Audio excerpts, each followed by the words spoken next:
security concerns surrounding the new Joker movie. The FBI, the LAPD, among those taking action. First uncovered the possible threats online from alleged extremists. They call themselves incels, or involuntary celibates. Issued warnings about the increased risk of incel violence at screenings of the film. This is what the country has come to. It's devastating. The FBI is investigating of a potential mass shooting at a movie theater on the night of real-world violence, and that the Joker character should not be viewed as a hero. I'd like to start this review off by answering one of the most controversial questions surrounding this film. On a scale of 1 to 10, how good was the Waynes getting gunned down in the streets? Now, I've seen them shot so many times, just murdered over and over and over and over and over and over. And it's just something as a culture we love to see on the big screen. So I'll be grading it on a couple different things. First, execution style. I would say this is a 10 out of 10. The guy took 2 shots, both landed, both were kill shots. Fear. I could have used a little more terror from Martha Wayne. Comparing her screams of agony to past performances, I give this one a 6 out of 10. Pearl snatch. Usually the pearl snatch is more about the money, like the murderer wants the pearls so he could sell them. But this time it was more like a fuck you, you rich bitch, pearl snatch. So they switched it up this time. I gotta give him credit for that. 10 out of 10. Bruce PTSD. I mean, yeah. He looks pretty stunned here. I would say this is probably gonna fuck him up pretty good. 8 out of 10. That brings our total score to an 85%. So this Wayne's family murder gets an 8.5 out of 10. I like how Batman Begins ends with a Joker teaser and Joker ends with a Batman teaser. It's like poetry, so if they rhyme, every stanza kind of rhymes. I shouldn't have to check in with my loved ones after exiting a movie theater. Pretty hilarious how one of the themes for the movie Joker was that the media creates false narratives based purely on speculation. I mean, all the Joker did was ice 3 guys who were beating him up, yet the media created an entire narrative around class warfare and the rich being oppressed by the poor. Just like all Todd Phillips did was make a comic book movie to show WB how it's done, and the media created an entire narrative around incel gamers. The FBI has identified at least 4 major attacks and 45 deaths attributed to the incel movement. And now they're worried about a movie coming out soon called The Joker. Some of the incel community have started looking at as sort of a rally cry. But all this movie did was motivate a bunch of people on Instagram to take pictures on some stairs. And it also apparently motivated this guy to fucking shred it. Damn, bro, you are fucking it up. Oh, shit. So this movie is sitting at a 69% on Rotten Tomatoes. That's the same score they gave Terminator Dark Fate. So here's more proof you can't listen to everything the media tells you, because this film fucking kicks ass. I saw it 3 times. You know how many times I saw Dark Fate? 0, just like everyone else. This film kicked so much ass, it's now the highest grossing R-rated movie of all time. The budget was an estimated $55 million to $75 million. As of yesterday, it's the first ever R-rated film to make $1 billion. This film actually helped WB make all the money back they lost on Justice League. Not only did the media chastise this film before it was released, everyone was jumping down Phoenix's throat for his late night talk show interviews and his behind the scenes behavior. It's not even an insult. Cher, really? She's a singer, actor, dancer, fashion icon. How is that an insult? Yeah, not a great look. Holy shit, lady, it was a joke. How do you not understand it was a joke? Did you listen to what he said? He was kidding. Maybe you should have sent used condoms and dead pigs to the cast, just like Jam.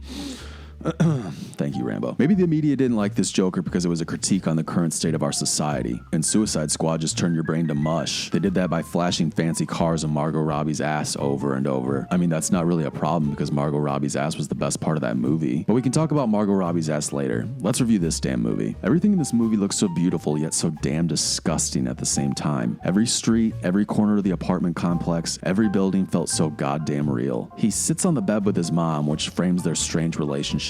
I mean, I guess it's not that weird. Then he gives her naked ass a bath and you realize that he has absolutely no friends at all for context to understand how abnormal this is.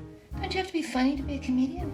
Ouch. Why do I feel like everyone in the movie theater felt that more than when he got jumped? His escapism fantasy in the scene is one of the real tragedies of the film. Murray is about the closest thing he has to a father figure in his life. That's why when he's let down by Murray, it hurts the audience so much more deeply. Then thankfully we find out Arthur actually does have a friend. That's good. I'm happy for them. I hope they remain best friends forever. Oh shit! I need to comment just how beautifully shot the first subway scene is. The flickering lights, the laugh was terrifying and worrying. The choreography was so smooth and natural and alive. The gunshots are terrifying and seemingly out of nowhere because usually when someone is about to get shot in a movie, they show an establishing shot of someone grabbing a gun or sounds of a gun clicking or someone reaching in their pocket. They did not do that in this scene. It made the extreme violence a lot more unexpected and shocking. I love how so much of this movie takes place on the subway, America's greatest and most reliable form of transportation. When I first saw saw some leaked scenes of the Joker walking away from a subway smoking a cigarette, I thought, oh geez, here we go again. Here's another scene just like in Suicide Squad of the Joker just doing things the Joker would do. He probably like just planted a bomb for no reason or something, or poisoned a bunch of people, and now he's gonna go on a senseless killing rampage. He never went on any senseless killing rampages in this movie. The Joker had a code, and that code was properly explained to the audience. Both scenes that took place in the subway had meaning in the narrative and really pushed the movie forward. The subway was supposed to represent all of Gotham crammed into a car. The rich, the poor, the police, the mentally deranged. Everyone takes the subway. It's on the subway that Arthur experiences his first taste of self-justice. He becomes a killer and discovers something he likes about himself, something that makes him feel noticed and alive. It's from this violent incident that the media spins a story about the lower class rising up against the ruling class. In the second subway scene, the hysteria created by the media comes to life when the lower and oppressed class attacks two police officers, with the scene unfolding directly in front of Arthur. Arthur takes a look back at the chaos that is unfolding and gives it a laugh and a smile. Within 2 subway trips around Gotham, he is transformed from a scared victim into a chaotic and terrifying symbol of oppression.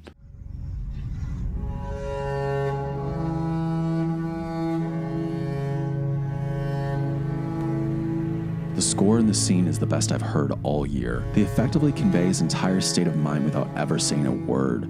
I'm watching the very scene in a man's life where he figures out who he is. And just because he's a murderer doesn't mean I can't still enjoy it. They rely completely on the music, the cinematography, Phoenix's gripping performance to tell a story. Bombing on stage was one of the most brutal parts of the movie. I can't be the only one that's scared of making themselves look like an idiot in front of an audience of people. This scene also reminds me of one of my favorite quotes from a Joker comic book. I always thought that in this type of situation I'd give as good as I'd get, that I was the kind of guy who went down swinging. And it's tough when you learn from yourself that you're not. It makes you wonder about other things you believe to be true about you. This stand-up scene isn't just brutal to watch, it looks extremely painful to act. I hated school as a kid. Every word he gets out sounds like he's gasping for breath, like he's literally drowning. I'm pretty well versed in comic book lore, and this was the first time I can recall that Joker's laugh was an actual condition and not just part of his clown persona. It was something so obvious but has always just been glossed over. Phillips dared to ask, why does he laugh the way he does? I think most of us just assumed he laughs so crazy because I'm the Joker, baby. Arthur loses his laughing condition when he transforms into the Joker. He goes from not being able to tell a joke to a crowd of people as Arthur to being a dancing late-night guest on his favorite talk show. Despite being a literal insane person, we see Joker is still quick thinking on his feet. You brought a gun into a kid's hospital. It's a prop. It's part of my act now.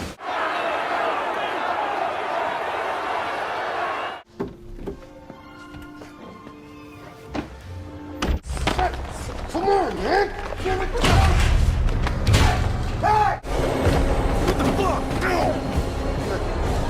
This is our introduction to the character becoming the crazy schemer he is. He always weasels his way into things, and in this movie they did a really good job of portraying that in a low-key way. Another thing that I love that they showed in a very subtle way is the Joker's fighting and hand-to-hand combat skills. Look how fast and easily he takes down this huge-ass dude. Thank you so much. I just want to...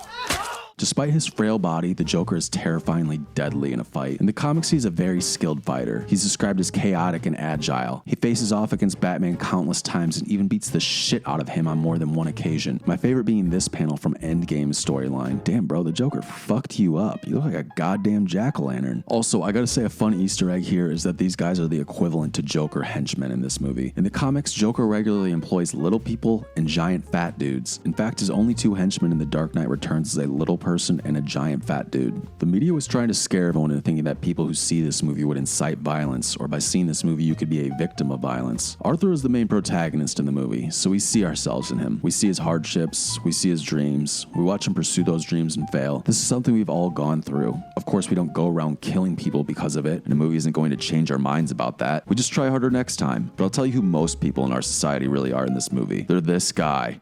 I'm just an administrative assistant, like a clerk. You know, all I do is file paperwork. I don't know what to tell you. But you should see somebody. Someone just working somewhere they don't really care about, just a cog in the machine keeping the system running. And when they're confronted face to face with someone suffering from mental health conditions, they want to help but don't really know how. The reaction is to kind of just brush it off and let it go. And one of the messages in this movie is that you can only do that so many times before our civilization begins to suffer. This is the point in the movie where if someone would have paid attention to the things Arthur was saying and gotten him arrested and given him treatment, that his transformation into the Joker could have been prevented. Last time I ended up taking it out on some people, I thought it was gonna bother me, but it really hasn't. There's been so many Easter eggs pointed out in other videos, so I'm not going to bore you with those. One that I caught that I haven't seen anywhere else is that when he goes to Zazi's apartment to tell her he had a bad day, there's a J on it. This shot alone is the most minimalistic, iconic Joker shot since the interrogation room scene in The Dark Knight. I don't think I've ever felt such real-world terror from the Joker that I did during this shot. He doesn't just look like a comic book villain anymore. He's transcended into something that is grounded more in the real world, and that's more terrifying to me. I have to say I have an interesting idea for this scene. Just one small change could have made it a little more intense. By now in the movie, it has already been established that Arthur sees things that aren't there and that he hallucinates entire scenarios in his head. I think it would have been an even bigger mindfuck if Gary would have told Arthur that Randall actually never gave him the gun and that Randall was the one trying to talk him out of having a gun. It could have tied into this part nicely. Why don't you ask Randall about it? It was his gun. What? I still owe you for that, don't I? What the fuck are you talking about? And would have made the audience feel something deeper over Randall's murder. Instead of Joker getting revenge, it would have been more about how the Joker creates his own reality, and you're just stuck on a crazy murder roller coaster with him, hoping you're not next. I understand why they didn't do that, because in this movie, Joker only murders people who have wronged him, so it kind of throws that whole narrative out the window. So what was in the actual movie was better for the overall story. His slow descent into madness as he dances down the stairs will go down as one of the most iconic movie scenes of the decade. The scene of him crying before the Murray Franklin show reminded me of another panel in Joker. We see Joker crying seemingly for no reason at all. I mean, I just assumed he liked committing all those crimes. But it's moments like this that show us the reality of who he actually is. It humanizes him. Maybe he does enjoy the madness, but madness is madness, and it still eats away at your soul. And at the heart of this character, he is a tortured soul. I mean, look at his face when he's on the Murray Franklin show. I feel every little emotion that Arthur is trying to get out in this scene. I know. How about another joke, Murray? No, I think we've had enough of your jokes. What do you get? I don't think so. When you cross I think a we're mentally done ill with your loner jokes. with That's a it. society that abandons him and treats him like trash! Call the police, I'll Gene. tell you what you get! Call the police. You get what you fucking deserve! The Joker is so much more raw with emotion than we've ever seen before. He's terrifying me, but I can tell he's terrifying himself too. But instead of resisting it, he's finally embracing it. I have a theory about this sequence in the movie and what inspired this interaction. No, you cannot joke about that. Yeah, that's not funny, Arthur. That's not the kind of humor we do on this show. Okay, I'm sorry.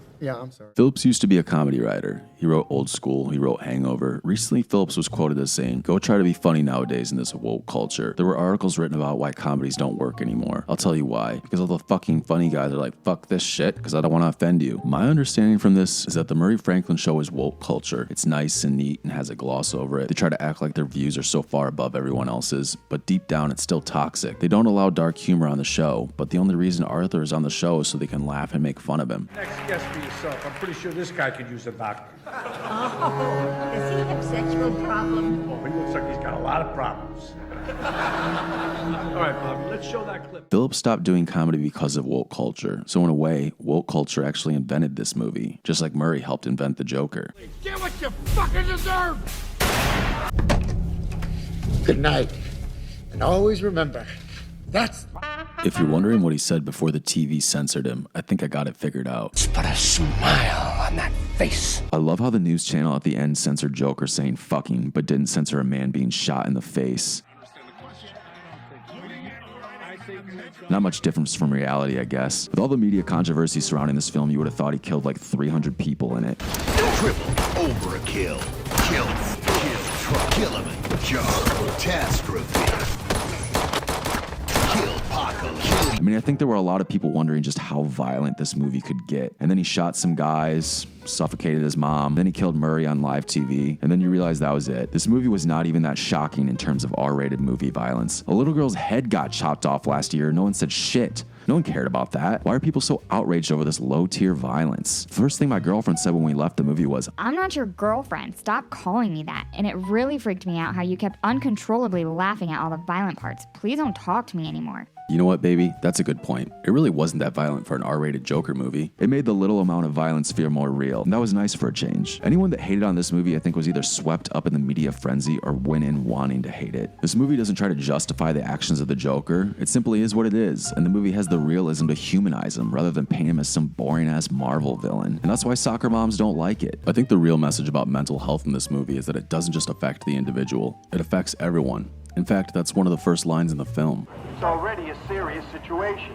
It's something that affects almost everyone in the city, no matter who they are or where they live. I'll give this film a 10 out of 10. It's the best DC film made since The Dark Knight. I enjoyed this movie more than Endgame, and it had around 15% of Endgame's budget. There was no fluff, no stupid unnecessary scenes just trying to sell out. This movie meant something to me. I don't want to be the Joker, I want to have the Joker's passion. It made me think about how far I would go to finally become who I want to be. How can I turn the tragedies in my life into the fire that inspires me? And if you think being inspired by a Joker movie is psychotic, I doubt you ever feel inspired anyways. This movie isn't about a real-life serial murderer trying to make him look sexy. It's about a comic book villain that we all love. And for everyone trying to take that away from us or make us feel dumb for enjoying him, go fuck yourself. It's the perfect movie for cinema and comic book nerds, and has earned its place in the top shelf of Batman mythology. And at the very least, it saved the Joker property from Jared Leto.